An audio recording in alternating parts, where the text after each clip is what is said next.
Ponto de partida de sexta-feira começando. Pois é, gente, como vocês sabem, neste ponto de partida aqui, não tem teleprompter, não tem roteiro, sou eu, são vocês, são os comentários, as provocações, as críticas e os elogios que de vez em quando tem sim, tá? Aparecem por aqui. E o assunto da semana, evidentemente, é a grande derrota da esquerda.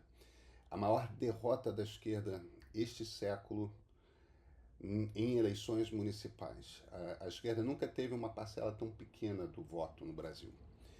E eu tenho uma tese, como vocês acompanharam nos pontos de partida de segunda e de quarta-feira, a respeito do que está acontecendo. Essa tese é baseada no estudo de um bando de antropólogos que estudam tanto a classe C em geral como evangélicos em particular. Ela tem base em números num estudo que o Instituto Locomotiva soltou pela revista Veja ao longo dessa semana, mas inúmeras pesquisas mostram, tem falas do Lula falando a mesma coisa e tal. E eu sei que muita gente de esquerda discorda de mim e não tem nenhum problema. Então vamos encarar aqui as críticas. Contes, sua análise tem diversos erros. Então vamos lá, Contes.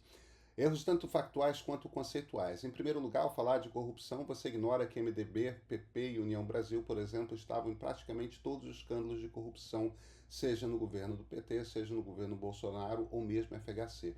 No entanto, o único partido punido pelos escândalos é o PT. E por que isso? Porque esse é o discurso que a grande mídia vende, mas principalmente que o próprio Centrão vende. O Centrão fica invisível em todos os governos e fica com a verba e os cargos para usar a máquina a seu favor. Em segundo lugar, dizer que a esquerda, leia-se governos do PT, não agiu em favor dos empreendedores é mentira. Simplesmente o MEI foi criado no governo do PT. A Lei Geral da Micro e Pequena Empresa também foi criada no governo Lula. A educação foi o governo que mais construiu universidades e institutos federais, sem falar do Pronatec, ProUni, Reúne. Saúde, criou o SAMU, mais médicos, tem farmácia popular. Impostos, reajustou a tabela do IR, o que não ocorria desde o governo Dilma. Além disso, criou o Desenrola, concedeu microcrédito, fez o Minha Casa Minha Vida. Um último ponto, a classe C nunca cresceu tanto quanto nos governos Lula 1 e 2. A verdade é que quase todas as benesses que o PT concedeu foram capitalizadas pelo Centrão e não pelos partidos de esquerda. Já a corrupção caiu no colo único e exclusivamente do PT. Daí pergunto, se nenhuma dessas políticas públicas representa o Estado que a classe C deseja, qual seria então? Vamos lá. Cara, uma das coisas que mais me surpreende é uma coisa que eu ouço com muita frequência de pessoas de esquerda. Só o PT foi punido na Lava Jato. Ou então, a Lava Jato puniu a, ao PT em particular. Ou a impressão, enfim, tem diversas maneiras de falar isso. Vamos lá. Quais são os principais políticos que cumpriram algum tipo de pena? É, algum tipo de pena. Tipo, não é ser preso um dia, como aconteceu, por exemplo, com o ex-presidente Michel Temer ou com o ex-governador aqui do Rio, ex-ministro Moreira Franco. Não é ficar preso 2 dias. Cumpriu pena. Pegou cadeia. Quais são os políticos que pegaram cadeia por conta da Lava Jato? Do PT, Antônio Palocci, eu sei, rejeitado, não tem problema. Antônio Palocci, José Disseu, Luiz Inácio Lula da Silva. Pegaram cadeia.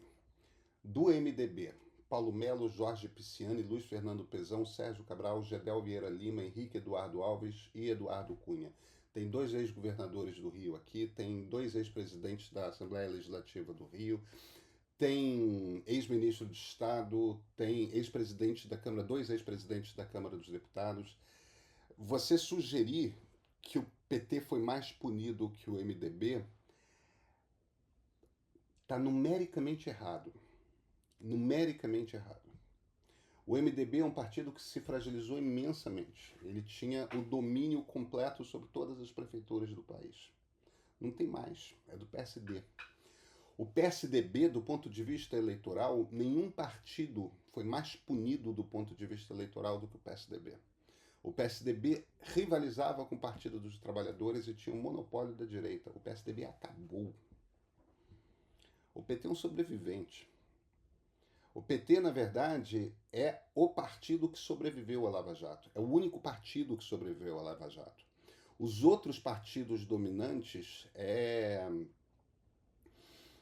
do Brasil hoje, se você pega PP e PL, que são os partidos mais importantes do Brasil hoje, por que, que o DEM virou União Brasil? Por que, que o PSL é o partido dominante dentro dessa união DEM-PSL para construir o União Brasil? O pessoal do DEM ainda achou que ia conseguir dominar a parada, não conseguiu. O DEM se desmontou, virou União Brasil. PP e PL eram partidos que eram o cocô do cavalo do bandido dentro do centrão, eram partidinhos. Viraram coisas imensas no vácuo do PSDB, no vácuo do DEM, no vácuo do MDB.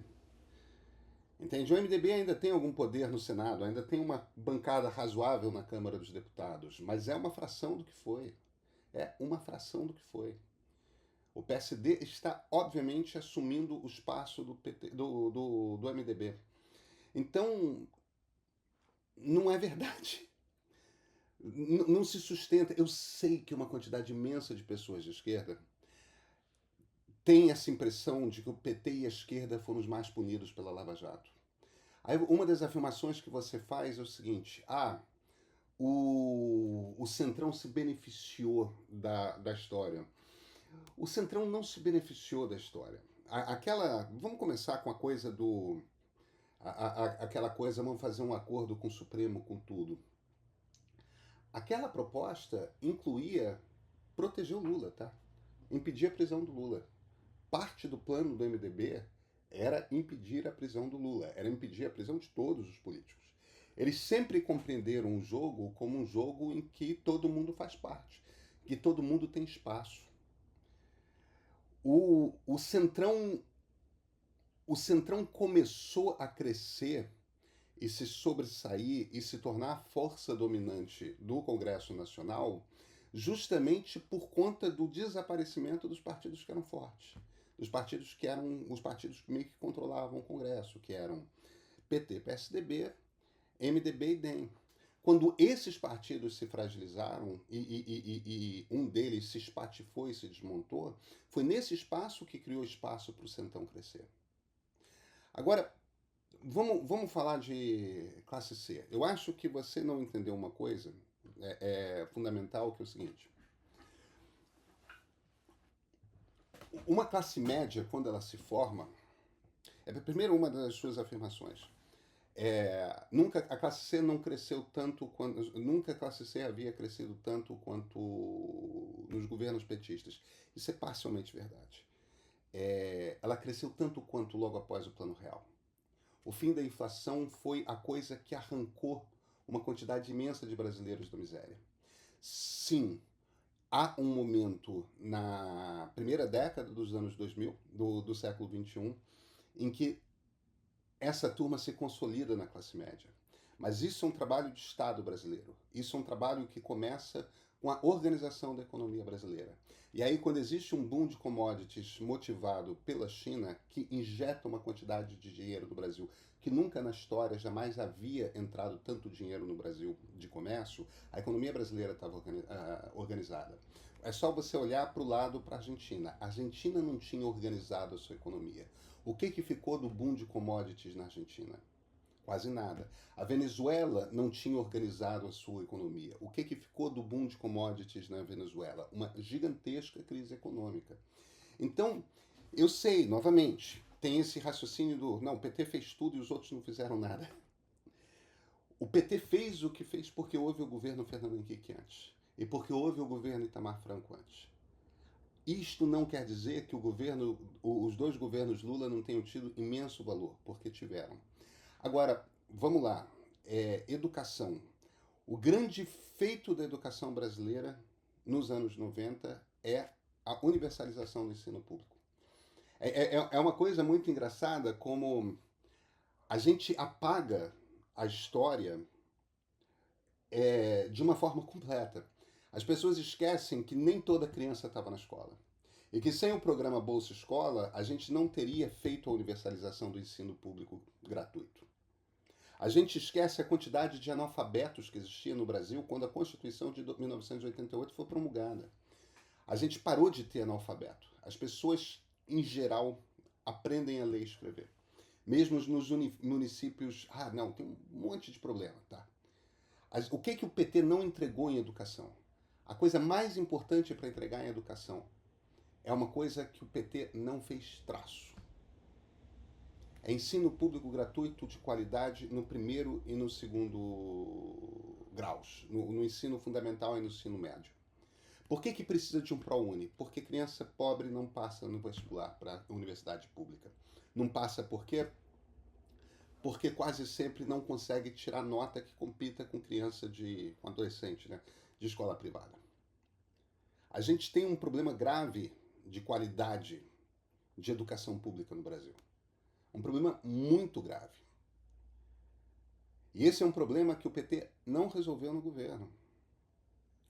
Agora, veja, a coisa do empresário, do empresariado, de empreendimento, é uma lógica que não é a coisa de ter pequenos programinhas.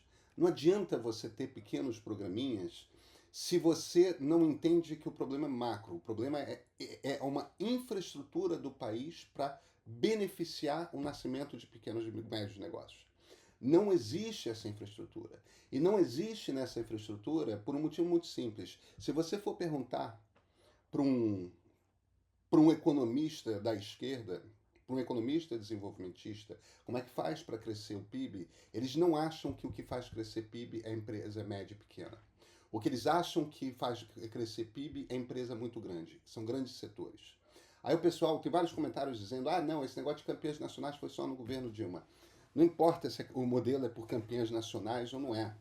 A questão é, se você acha que você tem que despejar uma quantidade abissal de dinheiro em indústria automobilística, você tem um problema. Se você acha que você tem que despejar uma quantidade imensa de dinheiro em indústria de linha branca, porque isso vai estimular o consumo das famílias, tudo mais, o modelo que você pensa é o seguinte: a maior parte das pessoas vão ser empregadas CLT em grandes indústrias, e é isso que vai fazer, e são essas grandes indústrias que vão fazer o PIB crescer. Existe um outro modelo, que é um modelo de um país de classe média. Um país de classe média é um país em que a maior parte das pessoas não estão empregadas na pequena indústria. Na grande indústria. Estão empregadas em pequenos negócios. Negócios de 50 pessoas, negócios de 100 pessoas. São negócios assim em grande quantidade espalhados pelo país todo.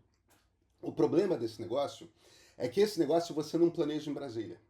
Você não planeja com um grupo de sábios em volta de uma mesa e quais são os setores estratégicos que nós vamos investir. Não. Para você ter esse tipo de coisa, você facilita ao máximo abrir uma empresa. Você facilita ao máximo contratar gente. E a nossa legislação, ao contrário disso, a nossa legislação dificulta muito abrir empresa, dificulta mais ainda fechar a empresa, cria uma quantidade imensa de trabalho para o empresário, entendeu? E dificulta muito a contratar gente, porque encarece barbaramente contratar gente. E aí, se você não tem essa infraestrutura, não adianta ter um empréstimozinho, não adianta ter uma categoria nova de pessoa jurídica. O ponto não é esse. O ponto é você entender, é macro. É você olhar aí. Eu estou entendendo que existe uma força criativa explodindo na periferia das grandes cidades brasileiras. É uma força criativa querendo fazer negócio. É uma força criativa querendo criar negócio. Vários desses negócios não vão dar certo. Vários desses negócios vão dar certo. Um ou outro desses negócios vão dar certo pra cacete. Agora, para você ter 100 mil negócios surgindo num bairro, você precisa fazer com que seja muito, muito, muito, muito fácil abrir um negócio. E no Brasil, não é. No Brasil não é, porque o Estado brasileiro não acredita em pequeno negócio. O Estado brasileiro acha que precisa trabalhar e fazer macroeconomia, e fazer a economia no macro, fazer economia no macro, olhando para setores grandes de empresários muito ricos. Não adianta você fugir que essa é a base do negócio. O problema da sua resposta aqui, do seu comentário aqui, dizendo que eu cometo vários erros conceituais e tudo mais, é que você não consegue sair da caixa onde você está. Entende? Eu entendo o que você está olhando. Eu entendo que você está olhando para mais médicos, para farmácia popular, e pronto, está resolvido. Minha conta está paga. Entendeu? Eu já fiz coisas para a classe C, porque você está olhando para essas pessoas como pessoas pobres.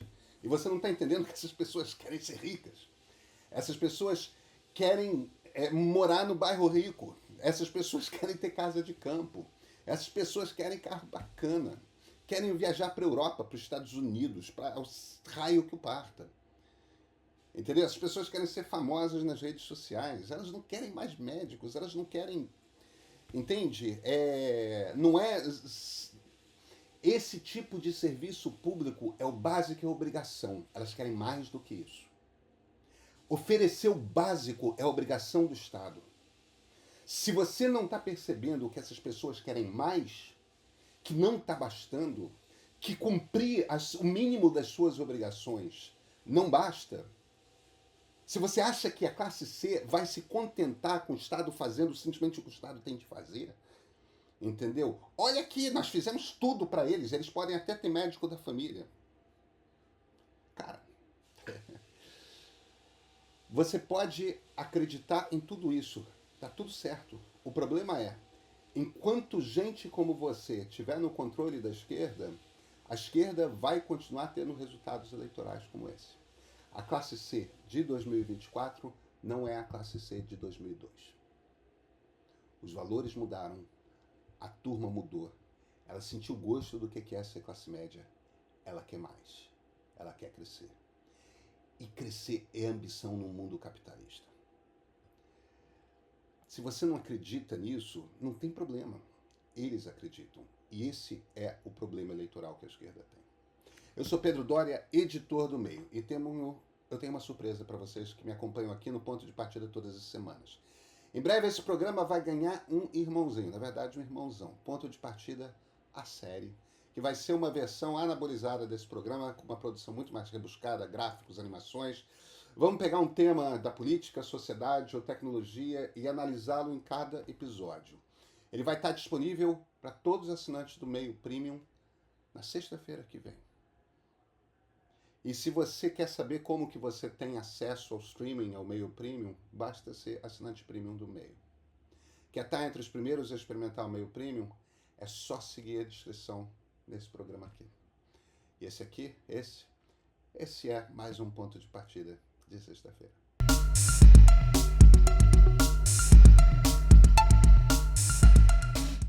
F. Mercúrio. Dia desses peguei um Uber que disse que, desde que entrou para a iniciativa privada, palavras dele, tá entre aspas, ascendeu financeiramente. Trabalha de Uber das 4h30 às 17h30 e de noite joga 3 horas de Aviator. Aos sábados visita brechós e casas de antiguidade para encontrar coisas antigas. Aos domingos reforma essas coisas para revender no Mercado Livre. Segundo ele me disse, tira R$ 7.500 por mês, trabalhando quase que ininterruptamente, dormindo pouco e sem nenhum lazer. Quanto tempo será que ele aguenta? Só tem um probleminha aí na sua linha de raciocínio. Os interesses da classe C, na verdade, não passam de ilusões. Ou você acha que esse modelo de empreendedorismo, entre aspas, que citei acima é viável?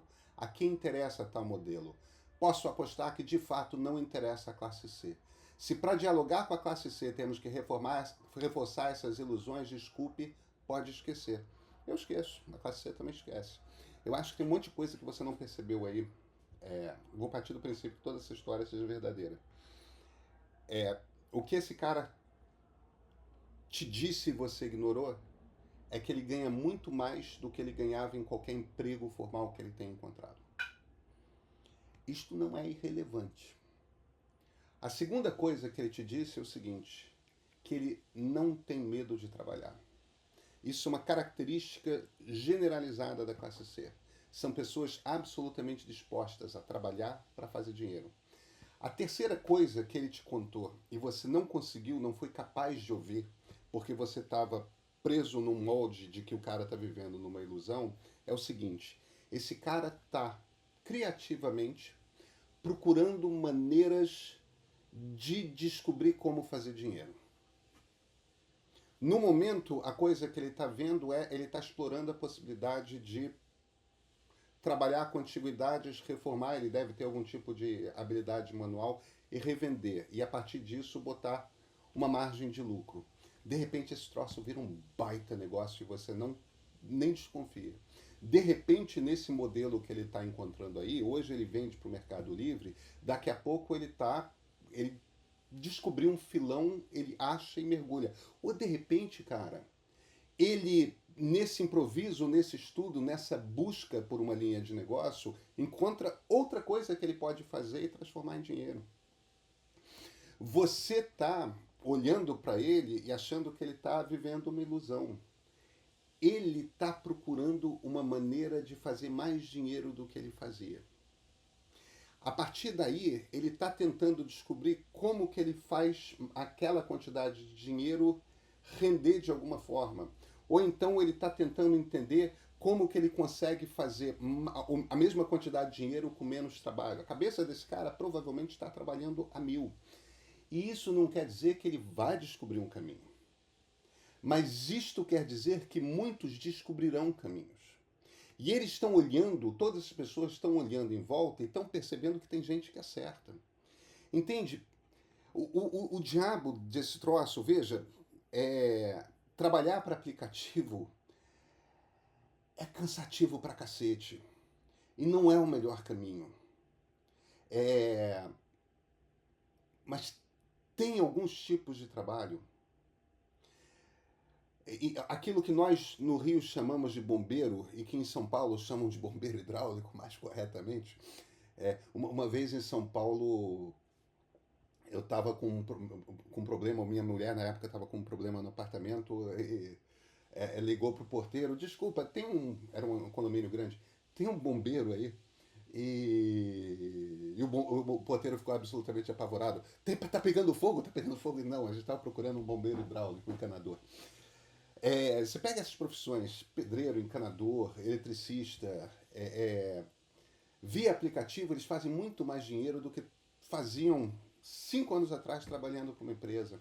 Eles precisavam daquela empresa, entendeu? Porque aquela empresa é para quem os clientes ligavam procurando aquele telefone na página amarela. Quando você consegue jogar num Get Ninjas da vida o seu troço, você fica, e com o WhatsApp no bolso, você tem uma quantidade muito maior de trabalho, você faz sua agenda e tudo mais, porque essa é uma outra questão aí.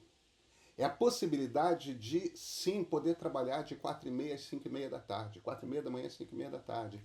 Mas se quiser, poder trabalhar só no dia seguinte. Tipo, não, hoje eu vou ficar em casa. Tem um monte de coisas que você ganha quando você tem a liberdade em cima do seu emprego e a possibilidade de explorar o mundo. No fim das contas, eu sei que a esquerda não acredita que o capitalismo funcione. Mas quando você vai para os países ricos, o que você vê são países que são de classe média porque são países em que a base são pequenos negócios. A maior parte da população trabalha para negócios pequenos. Para a padaria da esquina, para o café, e aí faz um lugar super charmoso, entende? Trabalham no setor de serviços. Eu acho muito engraçado como as pessoas não percebem que existe um processo de transição para um país de classe média, que é um país de pequenos negócios. E um país de pequenos negócios só se ergue quando a população se torna uma população empreendedora. E a esquerda olha para a gana de empreender das pessoas e acha que essas pessoas estão iludidas. Esse cara do Uber aí, ele não está iludido. Ele estaria iludido se ele achasse que ele ia fazer fortuna com o algoritmo do Uber. Ele não acha isso. O Uber é para ele se sustentar e ele está procurando um negócio. E ele vai encontrar. Entende? Cara, eu sou do tempo que alguém como você, que se diz de esquerda, olharia para esse cara e falaria, um trabalhador. Entendeu? Os comunistas, pelo menos, os comunistas de verdade, tinham mais respeito por gente capaz de trabalho. Saulo Santana Ribeiro. Em falas anteriores, já viu Pedro partir de uma divisão do espectro político entre liberais, progressistas e conservadores, sendo ele, antes de tudo, um liberal. Em suas críticas à esquerda, parece sempre apontar que a esquerda erra por não ser liberal o suficiente. Desculpa, Pedro, mas mesmo reconhecendo a atual crise da esquerda no Brasil e no mundo, parece que aqui a classe C não quer mesmo os liberais. Se o PT anda mal, o que podemos dizer do PSDB e de todos os partidos de vertente mais pró-liberalismo no Brasil? Eu acho Saulo, que você não ouviu talvez o meu vídeo inteiro, mas vamos começar pelo básico. Eu não divido o espectro político entre liberais, progressistas e conservadores. E acho muito curioso, do ponto de vista freudiano, da expressão achar muito curioso, que você tenha compreendido desse jeito, tá?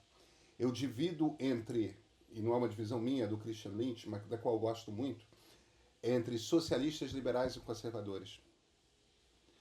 Sabe por que, que a divisão é da esquerda para a direita socialistas, liberais e conservadores e não progressistas, liberais e conservadores? Porque liberais são progressistas.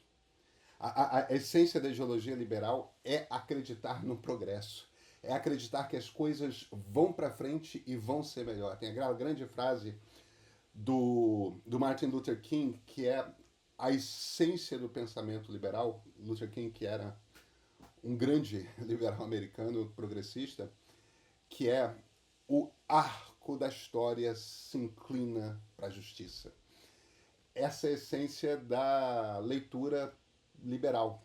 Então, nesse sentido, socialistas e liberais são progressistas. Conservadores é que não são progressistas, como diz o seu nome. Se a gente fosse dividir na categoria progressistas e conservadores, faria sentido. Liberais e socialistas estariam numa banda, conservadores na outra. Mas não faz sentido você dividir entre progressistas, liberais e conservadores. Eu acho, Saulo, e aí eu volto ao ponto que eu acho que você não assistiu meu vídeo inteiro, a coisa que eu digo é, os conservadores não vão entregar, nem os conservadores, nem a direita radical, muito menos a extrema-direita, vai entregar para essas pessoas o que elas querem. Quem vai entregar para essas pessoas o que elas querem são liberais. E esses conservadores não são liberais. Eles não acreditam, na verdade, numa grande reforma do Estado brasileiro, que nós liberais consideramos que é necessário. Uma reforma administrativa, uma reforma da Previdência, uma reforma de toda a estrutura do Estado, uma revolução até na maneira do Estado pensar a economia. Um processo de desestatização, um processo de ampliação dos serviços públicos essenciais, escola pública de qualidade, uma escola pública mais rica, um sistema de saúde público mais rico, segurança pública que funcione de fato, entende? Essas coisas que estariam num programa liberal, os conservadores também não vão entregar. A extrema-direita não vai entregar. Eu tenho plena consciência disso. Agora, essa extrema-direita está falando a língua que as pessoas querem ouvir. E isso faz diferença. E nós liberais, cara, a gente cabe numa Kombi no Brasil. Agora, me dá sim uma baita de uma aflição ter a compreensão de que somos nós que vamos entregar o que essa turma quer e nossa incapacidade de fazer esse discurso. A gente também está num momento em que, por conta da crise econômica, existe um certo desespero e nessas horas de desespero, o populismo fala mais alto. As promessas fáceis falam mais alto. O discurso das sereias falam mais alto. Né? Pablo Marçal é isso. E aí não tem muito jeito. A gente é ruim de populismo liberais. Sempre fomos. Nós somos. Eu sei que a esquerda não percebe isso, mas nós somos os caras que cabem numa Kombi no Brasil. Criatura Noturna 13 fez vários comentários. Vou pensar dois deles. Entenda uma coisa, o PT e os partidos progressistas são a classe C virando a mesa. Acordem seus escravocratas que ouvem o breganojo do Leonardo. Criatura Noturna 13. A classe C elegeu Lula 3 vezes e elegeu Dilma Rousseff 2 vezes. A classe C que você se refere é uma fantasia da sua cabeça. Eu acho que você faria muito bem em... Cara, tem tanta coisa para falar aqui. Criatura Noturna. Primeiro, você precisa dar uma olhada urgente nas pesquisas de opinião. Quem elegeu Lula... Vamos começar em pontos. A classe C votou sim em Lula 2 vezes e na Dilma 2 vezes. Isto é verdade. O problema é o seguinte: como é que essa história se conta? Você tem a estabilização da economia brasileira, que começa com o Plano Real. Passado esse processo, aí você tem a primeira grande ascensão social da nova república. Uma ascensão social do mesmo tamanho da ascensão social que aconteceu nos governos Lula. Aí você tem a segunda ascensão. E nessa segunda ascensão, que ela acontece no governo Lula, você tem a consolidação dessa turma na classe média. No primeiro instante em que essa turma está na classe média, isso foi 20 anos atrás, você tem aquele deslumbramento, você tem aquela explosão de alegria, tem um momento, tudo mais. Só que aí vem a crise econômica dos anos Dilma. E a crise econômica dos anos Dilma põe essa turma muito em risco. E essa turma nunca mais, a periferia urbana do país, nunca mais vota na esquerda, como votava, nunca mais vota. Aí você vai se virar. Ah, mas tem a eleição do Lula. O Lula teve o voto das mulheres da classe C. O que deu aquele 1,5 milhão de votos mais para o Lula em cima do Bolsonaro foram as mulheres da classe C. Os outros votos do Lula vêm principalmente do Nordeste. Tem evidentemente espalhado na classe média tradicional do Sudeste, mas ele tem um eleitorado pesado no Nordeste, no interior do Nordeste principalmente, e é um eleitorado que não está na classe C, está nas classes D e E. É o brasileiro pobre. Esse, de fato, tem uma ligação umbilical com Lula. Esse brasileiro não é de esquerda, ele é lulista. Tanto que nessa eleição votou na direita. A esquerda não foi bem no Nordeste. Não foi, ela foi mal no Nordeste. Então, o que você acha que é uma fantasia na minha cabeça não bate com os números que você está vendo. E você congelou sua ideia de classe C lá nos anos 2000, 2011 e tal. Você está desatualizado de 2013 para cá. Está mais de 10 anos desatualizado. E a classe C ouve Leonardo e ouve música sertaneja. Se você não sabe disso, eu te recomendo começar a conversar. Jorge Barthold. Bolsonaro foi chamado de tudo pela imprensa. Sei. Só não foi chamado de corrupto, palavra com a qual a grande mídia sempre classificou a esquerda. Chamar de fascista é um negócio muito abstrato para a maioria das pessoas, mas corrupto é um conceito bem mais fácil de entender. Você sabe que Bolsonaro é corrupto porque você tirou essa informação de onde que não das páginas dos grandes jornais? Os grandes jornais não são os que revelaram a rachadinha do Flávio Bolsonaro, não são os que revelaram que metade dos imóveis da família Bolsonaro foram pagos em dinheiro vivo, a Val do Açaí não vem do Bolsonaro, a mansão de 6 milhões de reais do Flávio Bolsonaro não vem da grande imprensa.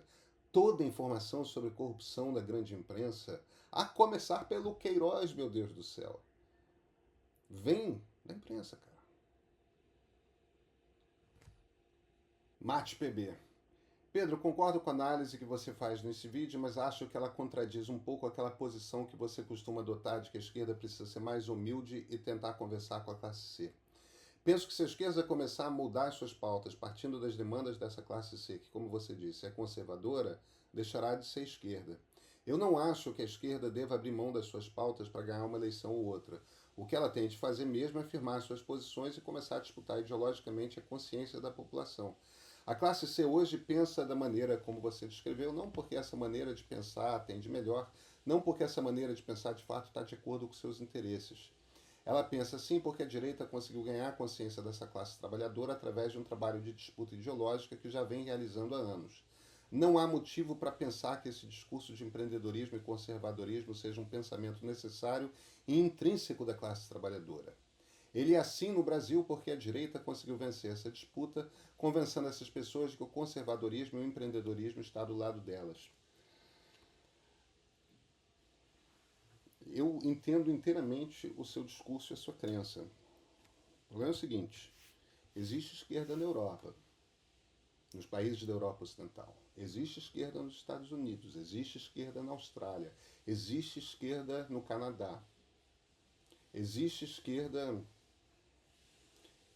em Israel. Essa esquerda não é vazia. Essa esquerda faz discurso para pequenos empreendedores, para a classe média. É que você está partindo do princípio de que esse é um país em que você terá uma grande classe trabalhadora para sempre. Essa classe trabalhadora, do ponto de vista do ponto de vista dos velhos partidos trabalhistas, dos antigos partidos comunistas, é um fragmento da era industrial, em que você tinha grandes empresas com grandes galpões de manufatura e um bando de gente lá trabalhando, sol a sol. Esse modelo de emprego não existe mais. Por quê? Porque indústria deste tipo não existe mais. Primeiro, porque manufatura virou uma coisa comoditizada. A Apple é a Apple sem ter uma fábrica de computadores ou de celulares. Ela terceiriza. E terceiriza para empresas na China que fazem essa fabricação usando muito mais robô do que gente. Então, se a gente quer pensar num país que seja um país rico, e imagino que a esquerda deseja isso também, a gente está falando de um país de pequenos empreendedores, cara. Em que as pessoas têm pequenos negócios que contratam 5 pessoas, que contratam 10 pessoas. E esses pequenos negócios, esses negócios familiares em que contratam a maior parte da sociedade brasileira, esses são negócios que precisam lidar com o monopólio de gigantes do capitalismo, etc. Entendeu? Continua existindo um espaço para a esquerda, mas esse espaço não é mais uma disputa pela classe trabalhadora, esse é um espaço de disputa pela classe média. E quando você está falando com classe média, você não faz um discurso para operário, porque os interesses são diferentes, as cabeças são diferentes. O problema, me parece, é que você está com um modelo de mundo que está deixando de existir no Brasil. Essas pessoas estão em massa se virando para você e falando: eu não quero ser trabalhador, eu quero ser empreendedor, eu quero criar uma coisa. Você está pensando em ilusão, o cara está pensando em criar riqueza. Esse aqui eu acho que é o ponto fundamental. Eu, como liberal, olho para essas pessoas e eu vejo uma energia criativa de criação de riqueza, tá? Contida, sendo segurada. Tem um bando de gente com uma baita de uma vontade de trabalhar, de produzir, de criar negócios, de inventar negócios, de inventar novos produtos, de inventar novos mercados para esses produtos.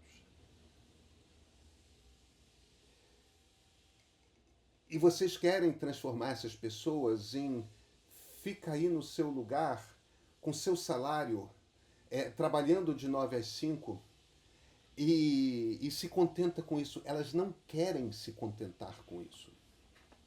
Elas querem mais. Por quê? Meu Deus do céu. Por que conter essa energia criativa? Por que conter esse potencial de geração de riqueza? Isso é bom para toda a sociedade. O Estado brasileiro está criando muita dificuldade para essa gente. Essa gente está dizendo: me solta. Deixa eu criar, deixa eu crescer. É claro que a esquerda pode continuar fazendo um discurso de social-democracia dos anos 50. É claro que pode continuar fazendo um discurso trabalhista getulista. É claro que pode continuar fazendo um discurso de revolução comunista. Pode tudo isso. É só que esse público está em outra. Vocês podem chegar lá e falar para eles: faz o seguinte, não se ilude achando que você vai ser rico. Batalha pela oportunidade de ser empregado. Boa sorte. Gente, é isso. Eu é um ponto de discordância fundamental. Eu realmente acho que vocês à esquerda, estão perdendo uma grande oportunidade. Tudo bem, nós liberais também estamos. Como você está? 89% dos brasileiros acreditam em Deus, segundo a pesquisa Global Religion de 2023. E se o jornalismo perguntasse sobre isso a pessoas interessantes? Este programa é o Presença de Espírito, meu nome é Marvio dos Anjos e a gente vai conduzir essas entrevistas aqui, perguntando a pessoas interessantes o que elas pensam sobre fé. E nosso primeiro episódio é com uma das artistas brasileiras mais famosas do mundo.